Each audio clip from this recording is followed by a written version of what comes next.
At Christmas, my parents said all the inheritance would go to Lucia. You barely help us. My sister smiled smugly. You were never the favorite. I calmly stood up and announced I would stop paying their medical bills. But a month later they called. We've decided to leave everything to Lucia, Mom said casually, placing her fork on her turkey plate. For a second I thought I'd misheard. The aroma of pumpkin pie still hung in the air. The mashed potatoes cooled on the table. But suddenly the warmth of Christmas dinner felt icy. What? I set down my wine glass. The inheritance, Dad added, not looking up from his plate. The house, the savings, everything. In front of me, Lucia swirled her wine, a smirk playing on her lips. You barely helped them anyway, she said with a slight shrug. I let out a short, humorless laugh. I don't help, I repeated, shaking my head. Who's been paying your medical bills? Who covered Dad's surgery last year? Who's been making sure you can keep living in this house? Mom sighed as if I were discussing something trivial.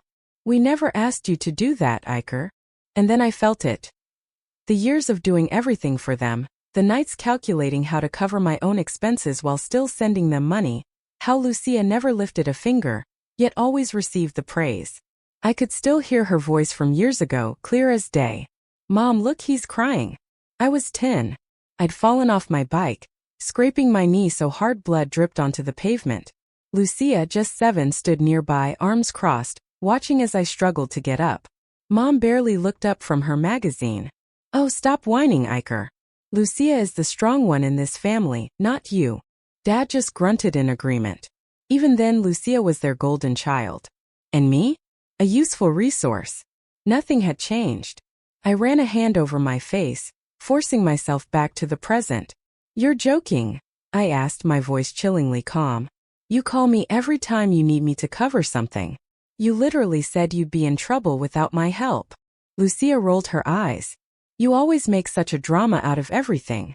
If you didn't want to do it, you could have said no. I stared at her, that same arrogance, that same condescension. Dad always been this way ever since we were kids. She never asked for anything. She just expected it. And when she got it, she acted like she deserved it. Slowly, I pushed my chair back and stood. Fine, I said, buttoning my jacket. Lucia scoffed. Oh, here we go again. Another one of your dramatic exits. I leaned forward slightly, my voice quiet and firm. Good luck with the bills, because I'm not paying another euro. Mom's eyes widened. Iker, wait. I cut her off. You made your decision. You don't need my help, right?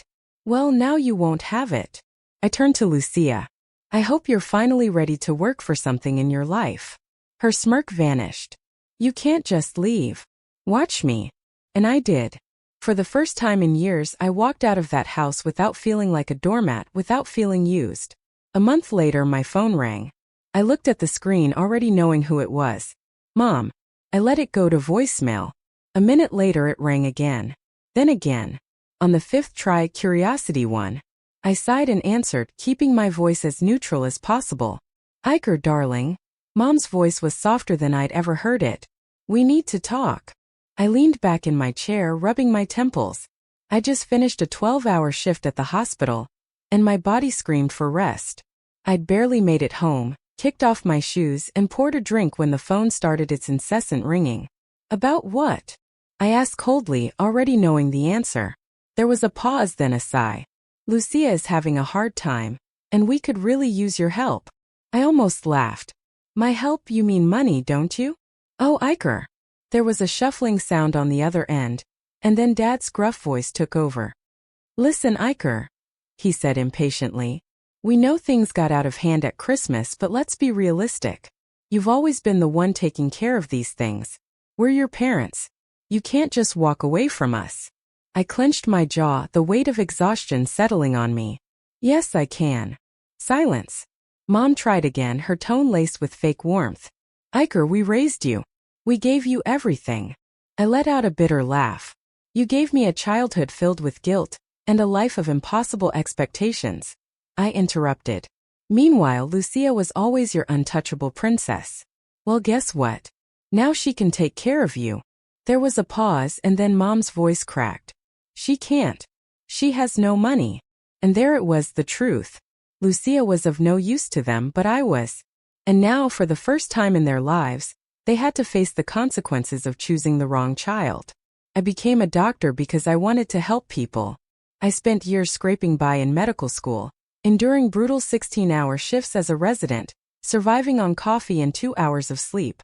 I remember those early years, entire nights without sitting down, running between patients, filling out endless paperwork, making life or death decisions while my body begged for rest. And I did it alone. My parents never helped me financially. While my classmates had their tuition paid for, I racked up enormous student loans and worked extra shifts just to eat. Meanwhile, Lucia partied her way through college, accumulating credit card debt, living life like an endless vacation. When she dropped out, my parents continued to enable her. She's just finding her way, they'd say. But when I finally became an attending physician, started earning more money than I'd ever imagined, guess who started needing my help? First, I told myself it was temporary. A couple €100 here, a little more there. But then it was Dad's surgery, Mom's medications, Lucia's unexpected rent problem. Somewhere along the way, I became their personal ATM. Over half my salary went to them each month. The worst part? It was never enough. When I worked back-to-back night shifts, exhausted to the point of collapse, Mom's concern was whether I'd sent the money for the electricity bill. When I canceled vacations because the hospital was short-staffed, all Dad said was, "Lucia really wanted to go to Valencia this year. Maybe you could help her." And when I finally saved enough to buy my own apartment, Mom manipulated me into paying off their mortgage instead. Not once, not even once, did they ask if I was okay. "You mean the medical bills I was paying before you decided I wasn't part of the family anymore?" I snapped at Dad. "You made your decision. Now live with it." "Iker, please." Mom tried again. "We didn't mean." "Yes, you did," I interrupted. "And you know what? So did I. Goodbye, Mom." I hung up. For the first time in my life, I wasn't the one left with the guilt. I wasn't the one feeling used. And God, it felt good. But the silence didn't last.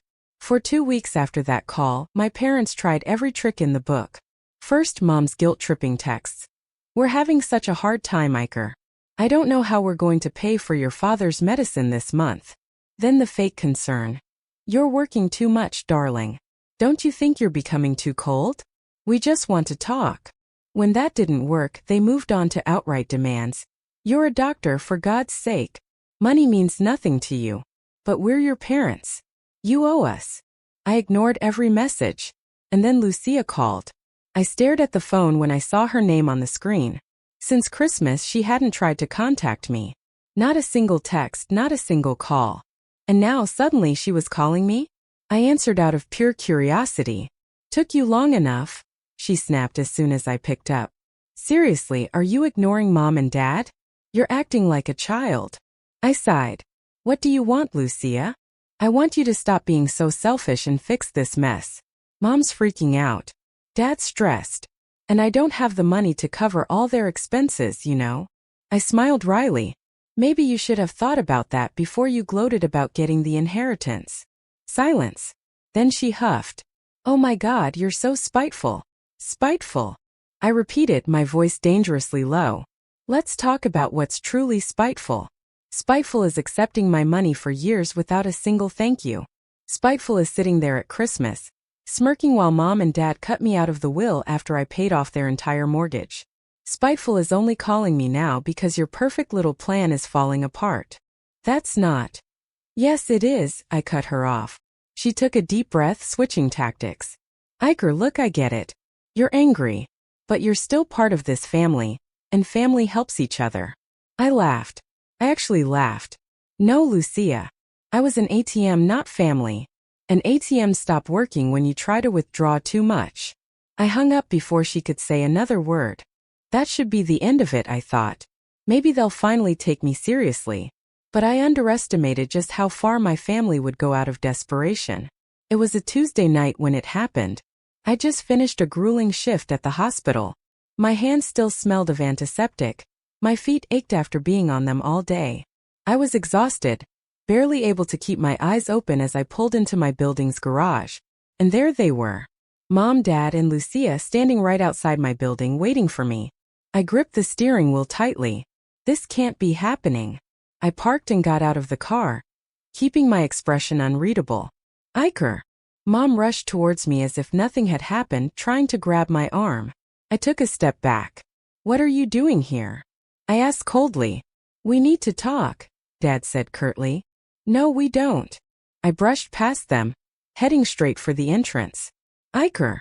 Mom's voice rose, laced with frustration. This is serious. I turned around. Fine. You have 2 minutes. Mom looked at Dad, who let out a heavy sigh before speaking. Look, maybe we were a little harsh at Christmas. I raised an eyebrow. A little. Okay, fine, Mom interjected. We should have been more grateful. But we didn't think you'd react like this. Lucia scoffed. Yeah, you're acting like this is some dramatic opera. I clenched my jaw. Then tell me, Lucia, if I'm being so dramatic, why do you suddenly care? She shifted uncomfortably. Mom sighed. Iker, darling, we can't do this without you. We're going to fall behind on the mortgage. Your father's medications are piling up. And Lucia. Let me guess, I interrupted. Lucia is having problems. Silence. I let out a bitter laugh. You all thought I was bluffing, didn't you? I shook my head. You thought I'd cave like always, that I'd feel guilty enough to come running back, wallet in hand. Well, guess what? I meant it. It's over. Mom's face hardened. So that's it? You're going to abandon your family? No, I said. You abandoned me years ago. I'm just finally accepting it. Dad's face darkened. You're being selfish, Iker. Oh, am I? I stared at him. Because if I was truly selfish, I would have stopped supporting this family years ago. If I was truly selfish, I wouldn't have drained half my salary every month so you could keep this house. If I was truly selfish, I would have let you deal with your own mess instead of cleaning it up time and time again. Lucia crossed her arms. God, Iker, enough with the martyr act. I turned to her, my gaze burning. You know what, Lucia? I almost feel sorry for you. You've never had to work for anything in your life. And now for the first time you're realizing money doesn't fall from the sky. And you hate it. She glared at me but said nothing. Mom shook her head. You're going to regret this, Iker. I exhaled slowly. No, Mom. For the first time in my life, I really don't think I will. I turned and walked into the building, closing the door behind me. They didn't follow. It took exactly 1 month for it all to start falling apart. At first, they acted like they were perfectly fine without me.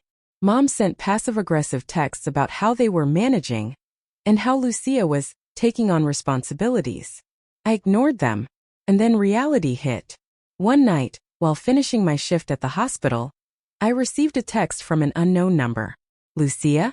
You happy now? I stared at the screen. Lucia? Mom and Dad had to sell the house. I blinked. I hadn't expected it to unravel so quickly. I typed back, me? And how exactly is that my problem? Her reply came instantly. Lucia? Why you caused this? If you had helped us like you always did, they wouldn't be in this situation.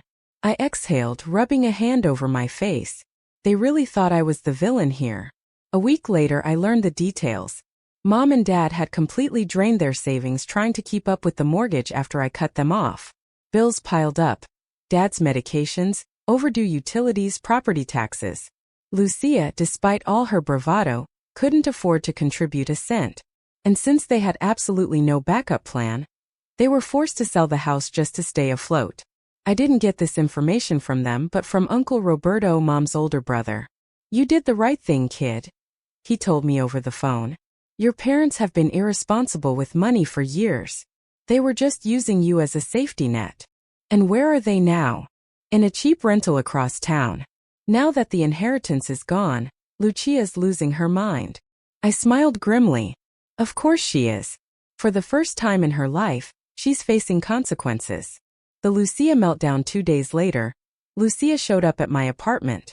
I barely had time to react before she barged in like she owned the place.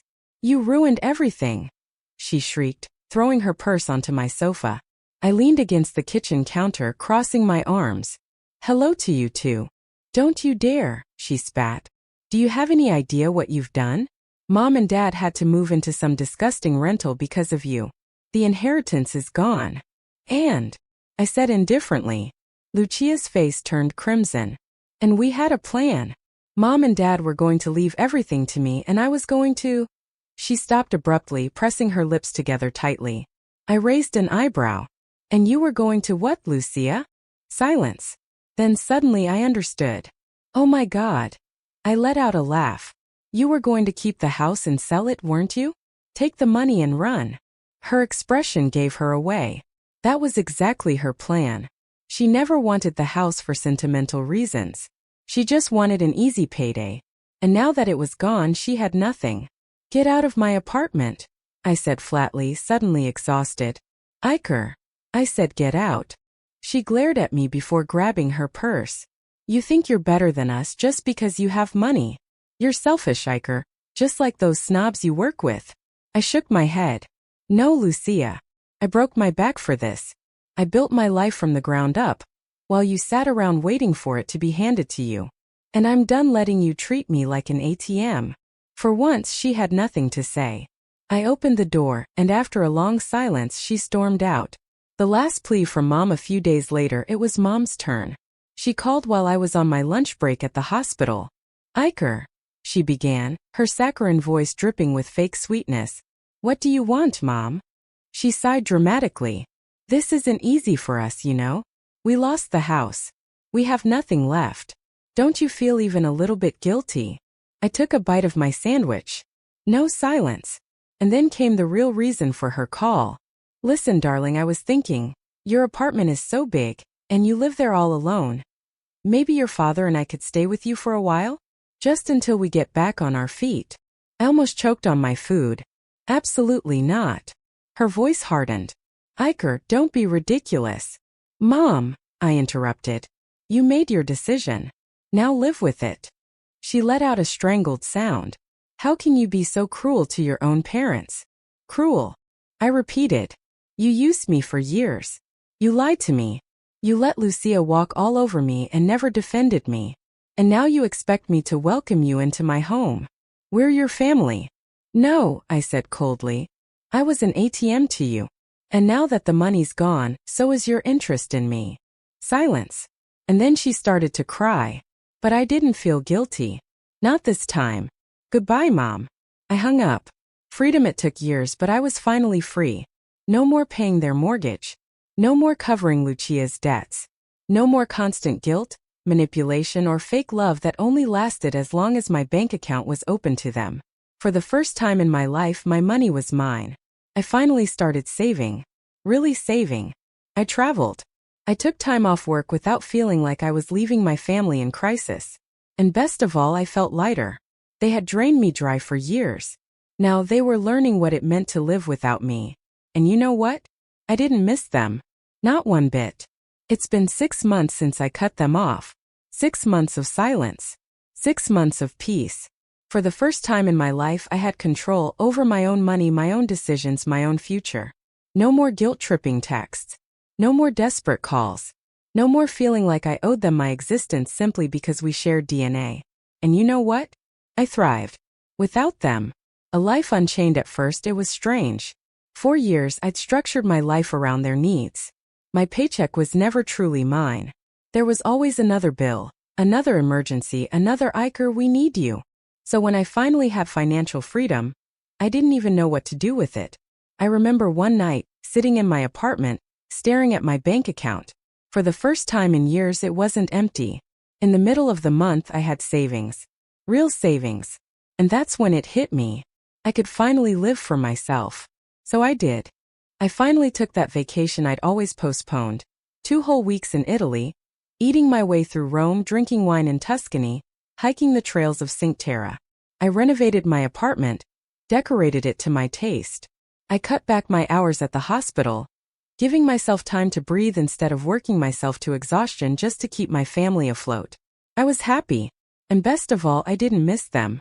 The last attempt one night after a long shift, I was getting ready for bed when my phone buzzed. An unknown number. I almost ignored it.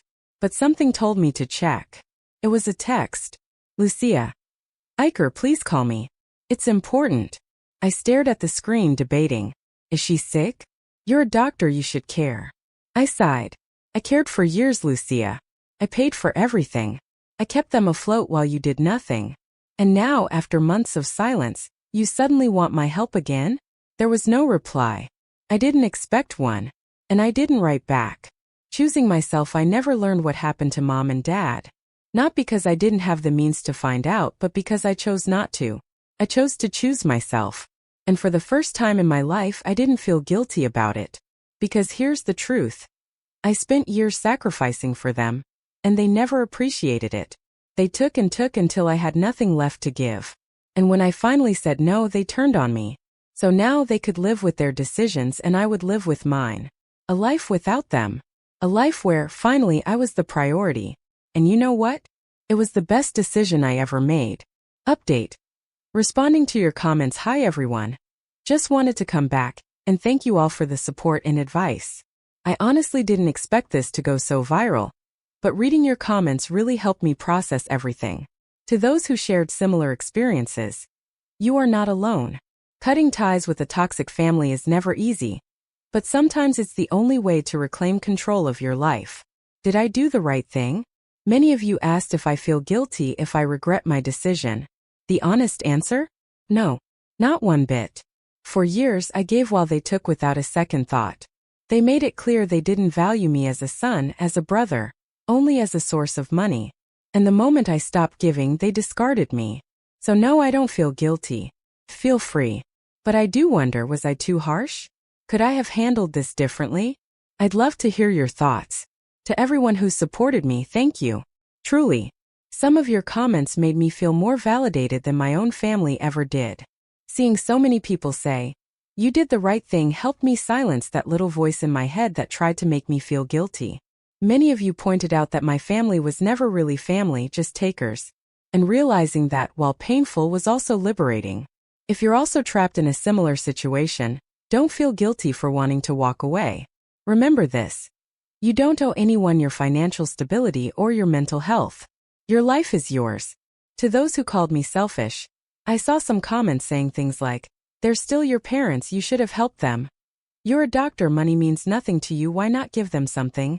Family is family no matter what." And to that I say, where was that energy when I was working 80-hour weeks just to pay their bills? Where was that concern for family when they laughed in my face at Christmas and told me I was worthless? I didn't abandon my family. They abandoned me a long time ago. I just finally walked away. And if that makes me selfish, then fine. I'd rather be selfish and free than generous and used. Final thoughts. I'm happy now. I'm saving money for myself. I'm traveling. I'm building a future without constantly worrying about other people's financial disasters.